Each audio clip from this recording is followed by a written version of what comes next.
Assalamu alaikum Türkmenistanlar, assalamu alaikum dünya Türkmenleri. Men Hıdyrov Kakımrat Türkmenistan'ın halk harekatının, Türkmenistan'ın demokratik sayılığın kurnağlarının biri.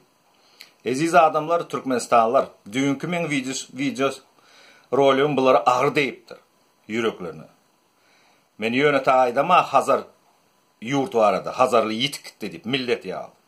Düğün bunların yaman ağır değerini bilip oturuyor.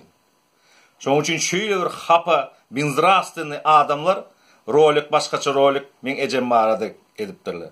Ya onu soň deyip geçerin.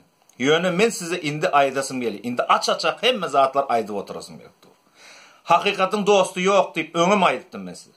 Bu gezek men size ağacık olsun, süýjü olsun, duuzlu olsun yöne aytçam. Bu topor cinayet topor Hramırjadan Umnov diýen zat yöne tak gelena. Buların başka yerden otan nemeleri var. Kuşkurdu oturan adamlar. Yöne buların olur. Şu Türkmenistan eğilecek olup şu zatlar edip yörün işleri oların. Niye azım yandı? Men ön bir aydık geçiptim. Men hazi yanında yaşap yörün dayzam ba. Tekstilini fabrika, Aşgabat tekstilini fabrikada partorg olup işledi. Şu dövrde Baymakhanova deyip ministr tekstilini pramышленности vardı. Şu tayda büyüdüğünçüleri bir işgari satıyal, bastırıp koy veriyeli.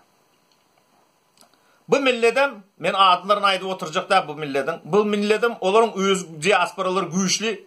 Şu Niyaz dövründe, bunlar şu öz nemesini, millet kardeşini çıkarıp alıp, təzi tapan yurduna uğra diyorlar. Bu zadı Niyaz'ı yetiremen dayzam. Şu dövrde, şu dövrden beri bu zatları bilip Niyaz'ı, şu yanını, ondan ön ayalı şöyle adam olsan, şöyle adamlar yanına daş dövrünü yığına oturuyor. Bunların näme diye niyetleri var. Bunlar bizim yurdumuz yıkacak olup yıktılarım, kulçuluğu öğürdülerim. Nämeden başladı? Şöyle amoralini adamları geroizirov edip başladılar. Siz hiç kim bilmediğiniz mi? Niyazov kaçın doğuluyor? Kakası ölen son 2 yıl son doğuluyor. Şoň ejesinin adını etrapların adını koydunuz, köçelerin adını koydunuz. Yani hiç kim bilmeyemedi o Laplandiyadaki deputatımız ne için aydınan halka doğru sözleri. Cemal Saparov aradı, yine bir artist aradı. O pöyrize gidip men mın ayaldı, men mın ayaldı, utanç zat diyor. Şu zatları ne için çıkarmıyorlar? Halkın önüne. Şu tövürkten bunlar patvorstvo edip şu zatları Türkmenlerin arasını oynattırıp biririni karıştırıp başladılar. Ayalların biznin rastınızı düşüp başladı. Onun doказательства näme men size aydı oturýarmy? O Cemal Saparov, şolaryň birlerdi. O bizim yaş kızları Türkleri satıp. Ya näde doğru şu zatlar? Näme şu zatlara çıkarmaýyňyz, aýtmaýyňyz? Şu zatlardan başlanıp bizim opştamızı, gow adamları çetlep, intelligent adamları kovup, kim Rusya, kim Amerika, kim daşa yurtlara gidip, şöyle biz rastında adamlar kalıp az yurdu yıktılar. Bunları son Berdimuhamedov'a getirdiler. Berdimuhamedov slabısını görüp näli samsık, näme samsık değilmeli da, aydım ay otursa, tans edip otursa, at çapsa, sen prezidentin işini et da, näme de otuyorsun sen başka? Aydım aytmaya çağırdılar mı seni? Yok bu zatlar edip oturuyor, hemme zatları. Şoň slabıslarını oynap, öz işlerini bitirip oturdular. Bunlar bizim yurdumuzu aldılar. Bunlar öz milletine de hormat koyanak. Näme o? Lebapda yok mu onların nemesi mazarları?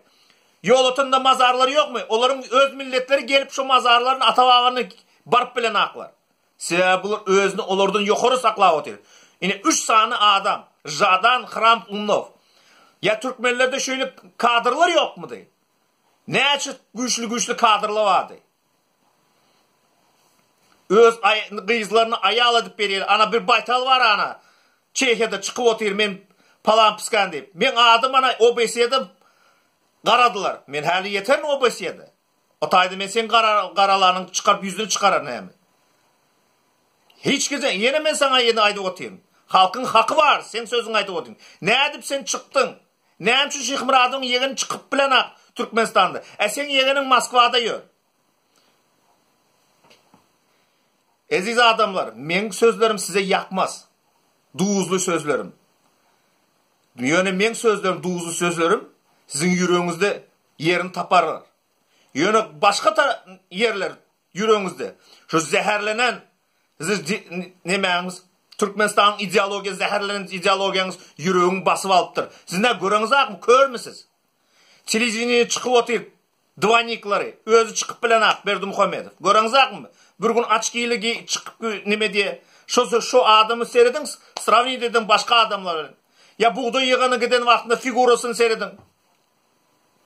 Görüңüz mı siz? Türkmenistan'ı ponsu kulçulu öğürdüler. Indi başka neme diyiniz? Kavirler aydı.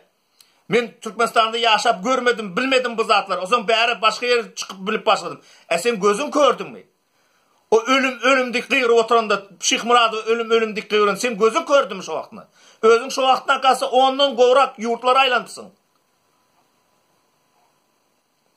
Bunların agentleri çıkıp Türkmenleri buluşturup oturuyorlar. Biri payış söz çıkıp buraya almaşkalı hemmesini enesini atasını koymaya. Başka biri Ors divay diye biz Orslardan Türkmenler kaçan bir özgür olar. Özgür deyip Türkçe aytıp oturun demek. Kaçan bir özünüzü namus edersiniz. Men şunu bilemem. Şimdi şu oğlanı var deyip çıkayım. O oğlan ne mi diyen? O Sachsenhaus tip vardı, Buchenwald tip vardı, Nemislerin konslageri vardı. Şu tayda şu birinde şu lagerin başının ayağı sadistka olan da şu nemelerin plenlilerin şu derisinden abajur yasan. Bulam şöyle bir sadist adamların biri. Abizyanı deyip yönetek koyama. On günahsı değil. On günahsı değil. Men onu günahkarlığa oturamam. Sebebi yeteyim bolansam. Yönüm bu adam düşünür ya aldı. Silap verdi mi Allah Teala? Sinap verdi mi Türkmen halkına? Biz bilemzak var. Ne bunu yer çeke bilemem. Men bu arada aydanda siz köpüğünüz men yigiriniğiniz. Sebebi men doğrusunu aydı otayım. Yönüme sizi seyredende. Men birleşip bilen adamlar. Men özümden ökterek tecrübeli adamları öngü çekip bilen. Qoldap bilen. Siz DVT deyip aydığınızda DVT bilim biz ne DVT değil. Biz halk. Neyle halk olup bileniz siz birleşip bilmeseniz. DVT ne? Halkın hareketi değil mi? Yönesiz. Men siz yağlılar opportunist diyen. Şöyle söz koydum. Sebep возможностьдан peydalanıp yapışık alıyınız da. Bir ay diye тот поезд, который bizim çağımızda bir aydı. Тот поезд, который едет в Туркменистан, который освобождать не... Я не хочу быть обычным пассажиром. Я хочу быть машинистом diye. A maşinist etme için, bolca için hiç sadedena. Sizem şöyle emmeniz. Men aydanda men birleşip bilen diyende DVT'ni kurnadım. Men aydanda menden ökte adamlar yol veren, kol diyende bizim liderimiz, DVT'nin lideri Murat Kurbanova yol verdik. Öngü hötürledik. Sebebi on tecrübesi menden ökte. Şu zatları biz bilsek, biz öngü gideriz. Türkmen halkın öz yurdunu eğler. Öydün ovadan aydiyalar. Hani siz batır olsanız gerin, kömek edin biz. Kim yaşa oturun? Bu kapı ne zatlarda. Şimdi başkası balota diyeyim da. Ben ne pohta diye aydasım gelerak yönünde aytmalı oldum da. Kim yaşa otur? Siz yaşa otursunuz. Siz öz üçünüz çıkanzak mı? Siz bizim üçünüz çıkanzak. Siz öz üçünüz çıkarmalı. Siz çıkmalı. Biz çıkmalı değil. Tecrübeniz yetmese çağırın. Biz bararız, yolbaşçılık ederiz. Yönü bize öyle emeğimizi höğüslenip oturamızak. Biz siz için yugurip yiyoruz. Bu zatları. Yönü, Türkmen halkı bilin. Size 3 tane adam Türkmenistan eyledi, kulçulu ördü. Bu zatın yine alamatı. Türkmenistan pamoyka edeni ineneme. Orsiyetten maska uğrattılar 10 milyonu. Ne gerek size 10 milyonluk maska? Siz Türkmenistan'da tıkıp bilmeyiniz mi o maskanı? Sebebi yeni berga batırıp oturuyorlar. Siz un alacak olsanız gazirovka yağını nagruzka verirler. Bunları şöyle özleri otayda şu başka yurtta şöyle demeden bunları nagruzka verip başka zatlar satırıp oturuyor. Sebebi sizi hormat koyan aklar. Haçana bir siz dövüşünüz olup biz Türkmen deyip çıkarız. 1 saatlap, 2 saatlap gürlep bileniz. Tarihimiz var adı, şöyle bir şöhrat tarihimiz. Hazırki maskara yağdaylarınız aydıp bileniz ha. Men kıygırıp kepledim. Bağışlan. Yönü yüreğimdeki zatlar aytdım. Sağ olun adamlar. İndiki duşumuza çeli. Devete öňe. Halk Türkmen halkı öňe. Вперед devete. Baytal üçün отдельно.